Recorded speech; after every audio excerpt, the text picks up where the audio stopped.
The UK government will soon be introducing fundamental changes in how money works. The changes are being planned by central banks around the world, including the UK's central bank, the Bank of England. These changes, once introduced, will affect everyone.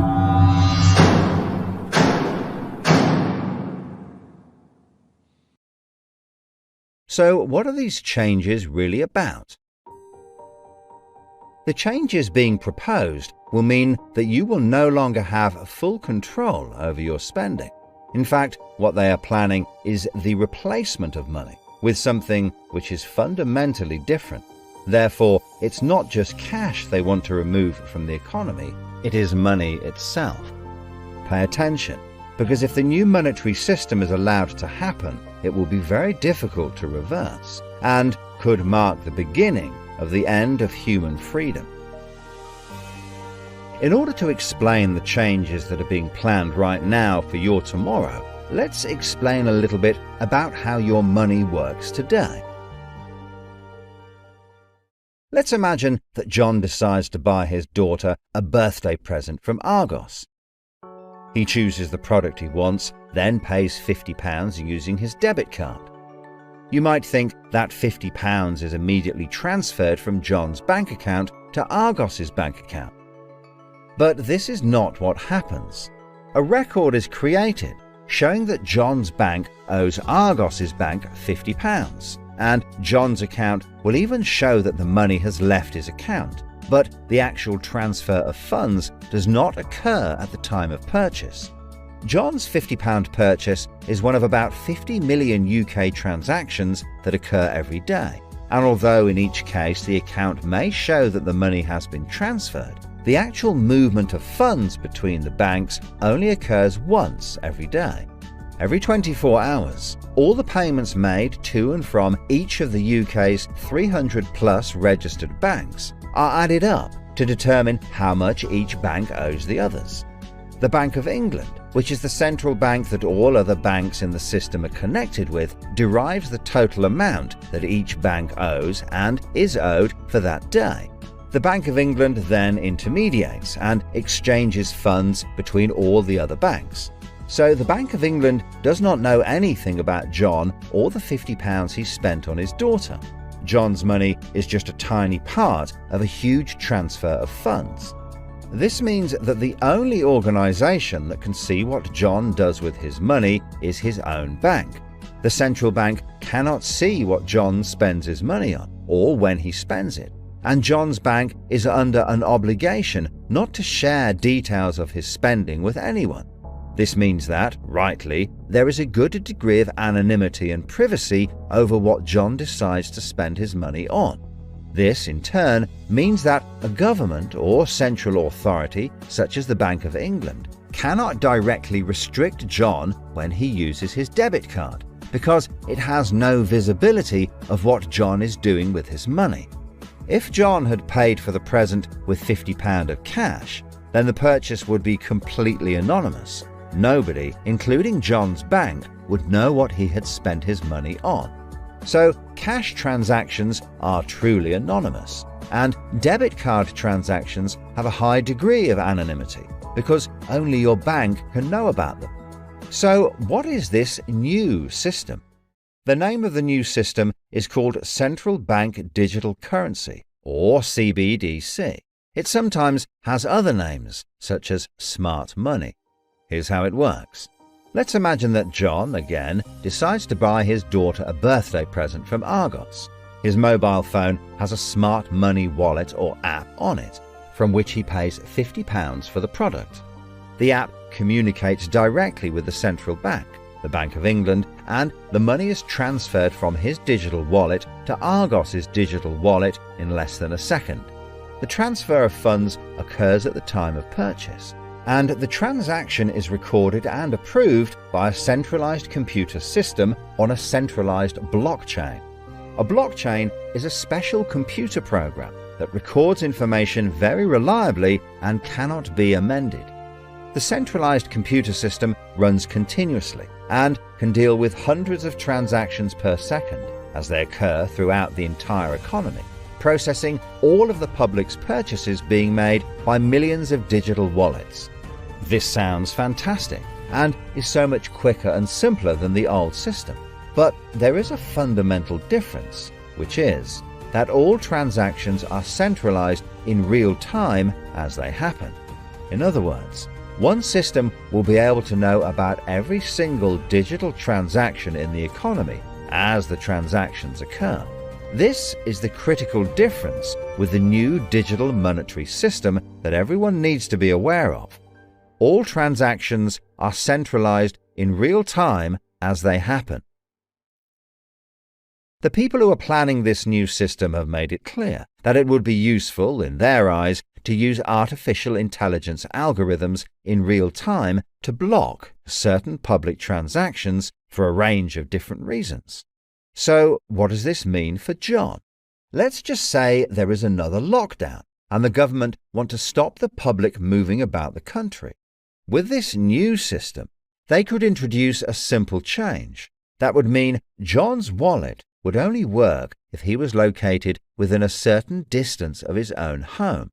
Argos is 2 miles from John's house, and he decides to go and buy his daughter a birthday present. He attempts to pay £50 for the product with the app. The app communicates directly with the Bank of England's computer system, and the system rejects John's payment before it is made, because the system knows that John is 2 miles from his own home, and John's wallet has been limited to spending within just 1 mile. John cannot now buy anything unless he moves closer to his own home. His money is now useless if he wants to go anywhere. Why doesn't John just use cash? That would be a good solution for John as long as cash is still in use. So, how might this new system be introduced? The Prime Minister called an emergency meeting today to discuss the unprecedented slide into economic recession in the UK and global economies. Inflation is out of control, and high interest rates are causing thousands of house repossessions. All cash points and over-the-counter cash services are now frozen, and millions of people face losing their life savings as a number of high street banks are declared insolvent. The government and the Bank of England are accelerating the introduction of a new central bank digital currency, which all bank customers in the UK will be able to receive in exchange for their existing money, which in many cases is now unobtainable from their bank accounts. The government say that the new digital money will help the economy recover from recession and will be used to bail out public and corporate money currently held in millions of bank accounts by banks that are at the point of collapse.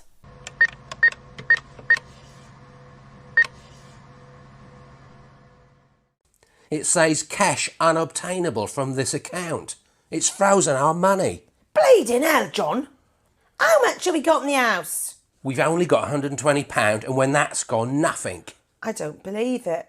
The bank's frozen our money. We've got £25,000 in that account and no way of getting it back. Download your central bank CBDC wallet app today and get bonus digital pounds free. If you exchange your existing bank funds into your digital currency wallet now, you will receive free digital pounds for each account you exchange. You can then spend from your digital wallet by using your phone app, exactly like a debit card.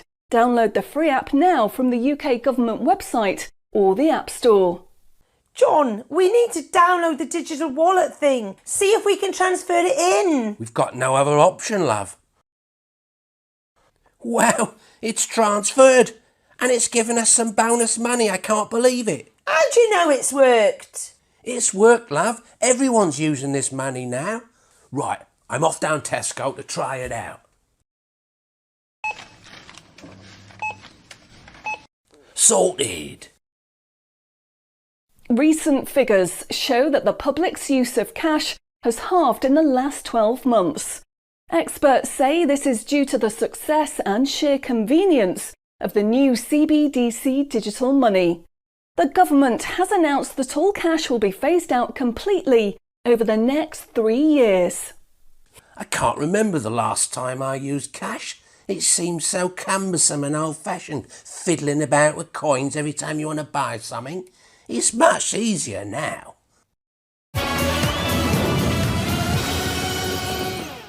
Have you seen the remote control, love? Look what I found. Remember these? What are you going to do with that? Well, I don't know. Look, why don't we keep it? I'll put it in a picture frame. My name's Charlie. Recent data from the annual Climate Change Conference has revealed that only a drastic reduction in fossil fuel use will help protect against climate change. The government has announced limits on petrol and diesel use for all individuals in the UK, which will be enforced using smart money. Each wallet will be limited to a purchase of 15 litres per week, after which the wallet will be prevented from making any further purchases in that week. Ah, bollocks.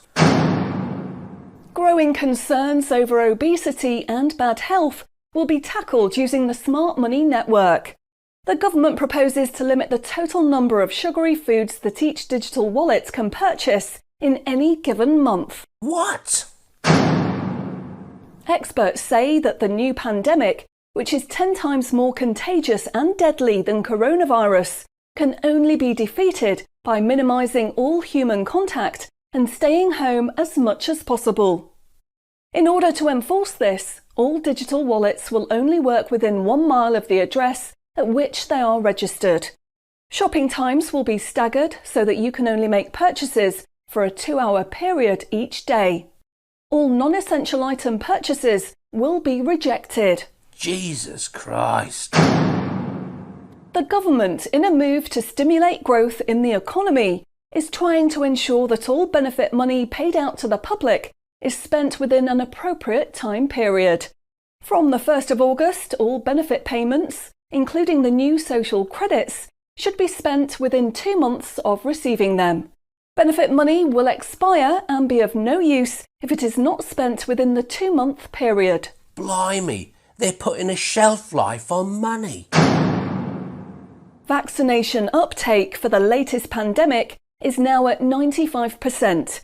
Anyone who has not been vaccinated will have restrictions placed on their wallets. For the 5% unvaccinated, spending will only be allowed at certain times and within 1 mile of home. Certain goods, such as alcohol, travel tickets and restaurant purchases, will not be available for those who have not been vaccinated, and their digital wallets will not work outside of the UK. Wow. Concerns are growing over people who grow and supply their own food outside of government-approved companies.